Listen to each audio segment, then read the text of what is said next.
कितनी प्रोटीन चाहिए, कितनी कार्ब चाहिए एक हेल्दी ह्यूमन को, कितनी फैट चाहिए, कितनी वाटर इंटेक चाहिए, क्या क्या चीज़ लेनी चाहिए। हेलो फ्रेंड्स, आप सभी दर्शकों का एक बार फिर से हमारे चैनल पे स्वागत है।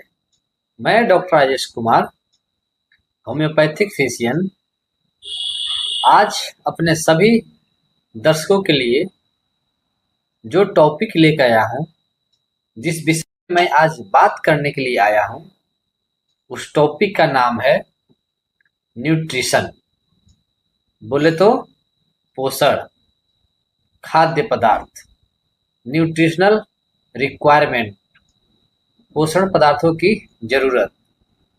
न्यूट्रिशन यानी पोषाहार, ये हमारे जिंदगी की, हमारे जीवन की सबसे महत्वपूर्ण इकाइयों में से एक है। इसी न्यूट्रिशन से हमारी हेल्थ की विकास होती है, मतलब हमारा हेल्थ इम्प्रूवमेंट होता है। हम इसी न्यूट्रिशन की वजह से अपने काम को अच्छे से परफॉर्म कर पाते हैं। इसी न्यूट्रिशन की वजह से हम या तो अच्छे दिखते हैं या तो बहुत खराब दिखते हैं। तो आज हम बात करेंगे न्यूट्रिशन के बारे में, यानी न्यूट्रिशनल रिक्वायरमेंट, हमारे बॉडी को किस किस पोषण पदार्थों की आवश्यकता होती है और कितनी मात्रा में होती है। मैं डिस्क्रिप्शन लिंक में डाल दूंगा, मैं सारे को डिस्क्रिप्शन बॉक्स में डाल दूंगा, आप वहां से जाके आप नोट डाउन कर लेना।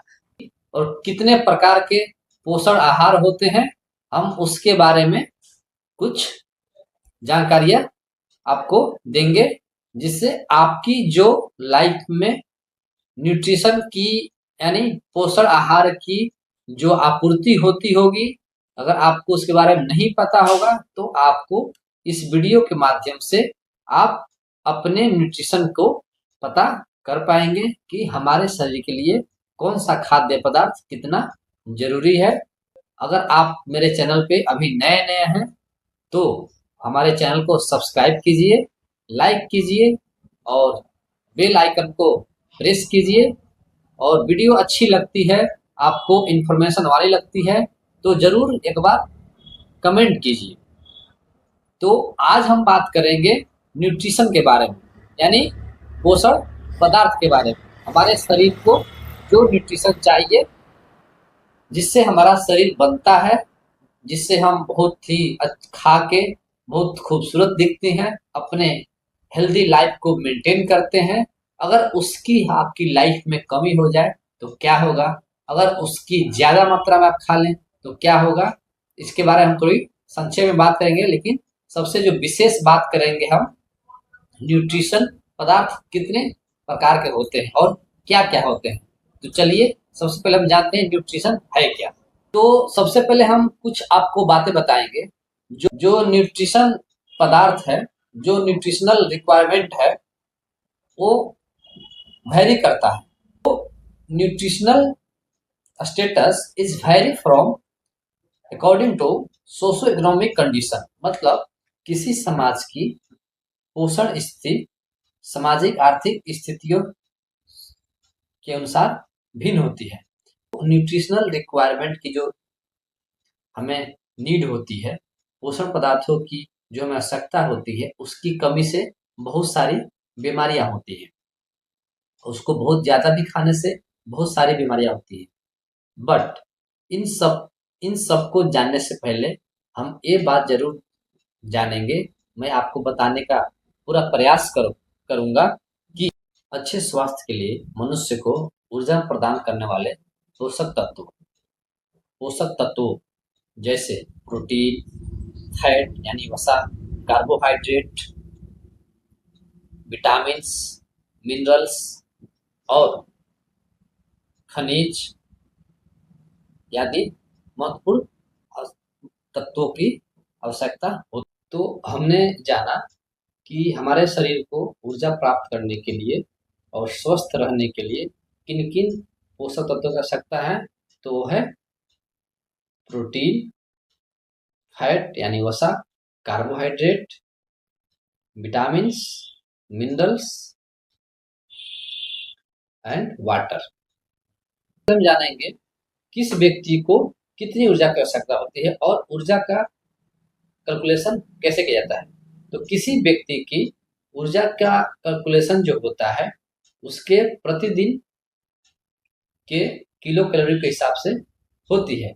अगर किसी व्यक्ति की जितनी वजन है उसको उतनी वजन बनाए रखनी है तो उसके हिसाब से हम उसकी कैलकुलेशन करेंगे। अगर किसी व्यक्ति की डेली की दिनचर्या बहुत ही एक्टिव है, बहुत ही ज़्यादा काम करने की जरूरत पड़ती है तो उसका डाइट अलग होता है। तो कुल मिला के अगर सीधी भाषा में अब मैं आपको समझाऊं तो एनर्जी की आवश्यकता हमें जितनी खपत करनी है उतनी चाहिए।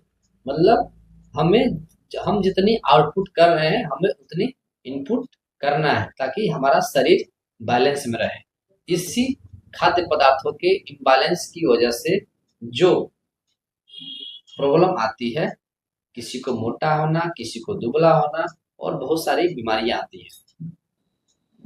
वीडियो कैसी लगती है और इसके बारे में आपकी क्या राय है आप कमेंट में हमें बता सकते हैं। और अगर आपको किसी और विषय के बारे में कुछ जाननी हो हेल्थ से रिलेटेड तो आप कमेंट बॉक्स में अपना कमेंट डालें तो मैं प्रयास करूंगा आपके कमेंट को पढ़ के आपकी को जो जानकारी चाहिए मैं उसको देने की अपना 100% प्रयास करूंगा। तो हमने आपको जैसा कि बताया कि हमारे जो न्यूट्रिशन रिक्वायरमेंट है वो protein, carbohydrate, fat, vitamins, minerals, water and etc. तो हम सबसे पहले बात करेंगे प्रोटीन। प्रोटीन की आवश्यकता हमें क्यों है। तो हम जो भी वर्क करते हैं तो वर्क के दौरान जो भी हम वर्कआउट करते हैं, जो जिम जाते हैं, चाहे जो सेडेंटरी लाइफ बिता रहे हैं तो हमारा सेल हमेशा काम करता है, ठीक है। तो हमारे बॉडी में जो सेल हैं वो डैमेज होते हैं। उस डैमेज सेल को और टिश्यू को रिपेयर करने के लिए हमें प्रोटीन की आवश्यकता होती है। तो प्रोटीन जो है हमें एमिनो एसिड के रूप में मिलता है, बट कुछ ऐसे एमिनो एसिड हैं जो कि हमारा शरीर नहीं बनाता है, हमको उससे बाहर से लेनी पड़ती हैं। वो कौन कौन से हैं? वो है 9 एसेंशियल एमिनो एसिड जो हमें बाहर से ऐड करने पड़ते हैं। वो पहला है हिस्टिडाइन, दूसरा है आइसोल्यूसिन, तीसरा है ल्यूसिन, चौथा है लाइसिन, पांचवा है मिथ्योनिन जिसे हम सिस्टीन नाम से भी जानते हैं, छठा है फेनाइल एलानिन जिसे हम ट्रायोसिन के नाम से भी जानते हैं, सातवां है थियोनिन और आठवां है ट्राइप्टोफान और नाइन्थ एसेंशियल एमिनो एसिड है वो है वैलिन। अब हम बात करते हैं एक हेल्दी ह्यूमन को कितनी प्रोटीन की आवश्यकता है उसकी बैलेंस डाइट में। तो एक हेल्दी ह्यूमन बीइंग को उसके बॉडी वेट के हिसाब से प्रोटीन लेने की एक फार्मूला है। वो फार्मूला क्या है? 0.6 पर केजी बॉडी वेट। मतलब जितना बॉडी वेट है हम उससे मल्टीप्लाई करेंगे 0.6 से, जितना हमारा उसमें वैल्यू आएगा उस व्यक्ति के लिए उसका प्रोटीन रिक्वायरमेंट हो जाएगी। और हमारे प्रोटीन की रिक्वायरमेंट हमारे डाइट से कम 10 से 15% भाग हमें प्रोटीन से लेनी चाहिए। अगर हम 1 ग्राम प्रोटीन लेते हैं तो हमें 4 ग्राम कैलोरी मिलते हैं। बाकी जो बचे भाग हैं हमें फैट और कार्ब से लेनी चाहिए। अब हम बात करेंगे फैट की। तो फैट और फैटिक एसिड हमें हमारे डाइट से कम 35% हमारा जो खाना है, खाना का जो रिक्वायरमेंट है, जो हमारा न्यूट्रिशन है, 35% हमारी फैट्स आनी चाहिए। उसमें 1 ग्राम अगर फैट खाते हैं तो हमको 9 किलो कैलोरी ऊर्जा मिलती है। ये हो गया फैट। अब हम बात करेंगे कार्बोहाइड्रेट की, जो कि हमारे लिए बहुत ज़्यादा जरूरी है हमारे फुल डे को एनर्जेटिक रखने के लिए। और तो carbohydrate is a major source of our calorie. Carbohydrate सबसे बड़ा सोर्स है हमारे कैलोरी के लिए। खासकर हमारे ब्रेन, हमारे आरबीसी एंड मसल्स की एनर्जी के लिए। ठीक है, तो कार्बोहाइड्रेट का 55% पार्ट हमें अपने डाइट से लेनी है। ठीक है, अगर हम 1 ग्राम कार्ब खाते हैं तो हमें 4 किलो कैलोरी एनर्जी मिलती है। ठीक है, तो मोस्ट ऑफ पार्ट हमें अपने एनर्जी के लिए कार्बोहाइड्रेट से मिलता है। विटामिन बात करेंगे विटामिन की। तो विटामिन मेनली 2 टाइप की होती हैं, फैट सोल्यूबल और water soluble. Fat soluble vitamin 4 होते हैं, विटामिन ए, विटामिन के, विटामिन डी और विटामिन ई। और 11 होते हैं वाटर सोल्यूबल विटामिन, जिसमें 11 विटामिन होते हैं, जैसे कि विटामिन सी, विटामिन B1 जिसे हम थायमिन नाम से जानते हैं, विटामिन B2 जिसे हम राइबोफ्लेविन नाम से जानते हैं, विटामिन B3 जिसे हम नियासिन या निकोटिनिक एसिड नाम से जानते हैं, विटामिन B5 जिसे हम पैंटोथेनिक एसिड नाम से जानते हैं, विटामिन B6 जिसे हम पायरोडेक्सिन नाम से जानते हैं। उसके बाद फॉलिक एसिड या जिसे हम फॉलेट भी कहते हैं। उसके बाद आती है विटामिन B12 जिसे हम साइनाकोबालामिन नाम से भी जानते हैं। उसके बाद कोलिन, बायोटिन एंड फ्लेवोनॉइड। ये जो है 11 वाटर सोल्यूबल विटामिन में है, जो कि वाटर में घुलनशील होते हैं। तो उनको अगर ज़्यादा पकाया जाए तो इनकी जो विटामिन की मात्रा होती है वो जल जाती है, खत्म हो जाती है। इसलिए जो भी वाटर सोल्यूबल विटामिन है उन्हें हम ज़्यादा पकाते नहीं है, उसे हम बॉयल करके ही खाते हैं। ठीक है, अब विटामिन की कमी से क्या होती है? विटामिन कमी से कुछ बीमारियां होती हैं, उसको हम अभी यहाँ पे नहीं बात कर पाएंगे, उसके लिए हम अलग से एक वीडियो बनाएंगे तो उसमें हम डिटेलिंग बात करेंगे। और हम बात करेंगे किसकी? मिनरल्स। अब हम बात करेंगे मिनरल्स की। तो बहुत सारे ऐसे मिनरल्स हैं जो हमें चाहिए, जैसे कि आयरन, कैल्शियम, फास्फोरस। कुछ ट्रांस एलिमेंट है जैसे कि zinc, copper, selenium, cobalt, chlorine, sodium, potassium, magnesium, manganese, molybdenum. ये कुछ एसेंशियल मिनरल्स हैं जो कि हमें रिक्वायर होते हैं हमारे बॉडी को हेल्दी बनाए रखने के लिए।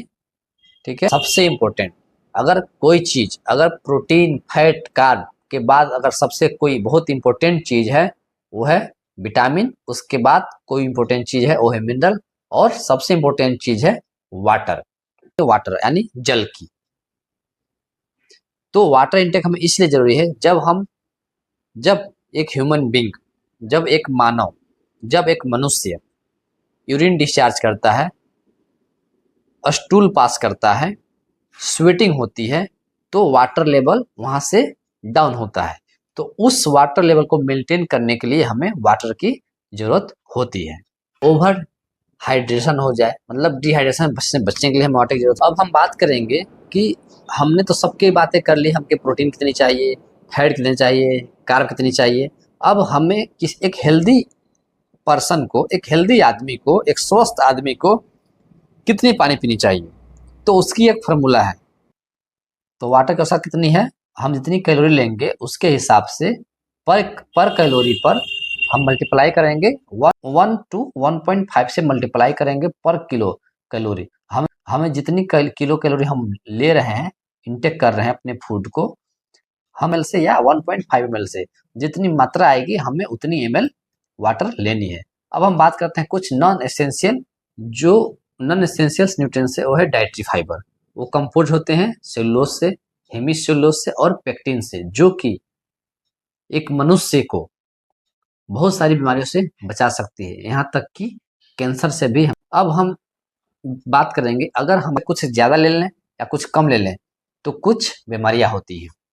मैं यहाँ कुछ बीमारियों का नाम आपको बता देता हूँ, उसके बारे में हम एक नेक्स्ट टॉपिक बताएंगे डिटेलिंग में कि किस न्यूट्रिशन को ज़्यादा खाने से क्या होती है, हम उसके विशेष आगे बात करेंगे। लेकिन अभी हम आपको संक्षेप में बता दे रहे हैं कि न्यूट्रिशनल वैल्यू हमारे बॉडी में कम होता है तो 2 प्रकार की डिफिशियंसी होती है। पहला प्राइमरी डिफिशियंसी, दूसरा दूसरा सेकेंडरी डिफिशियंसी।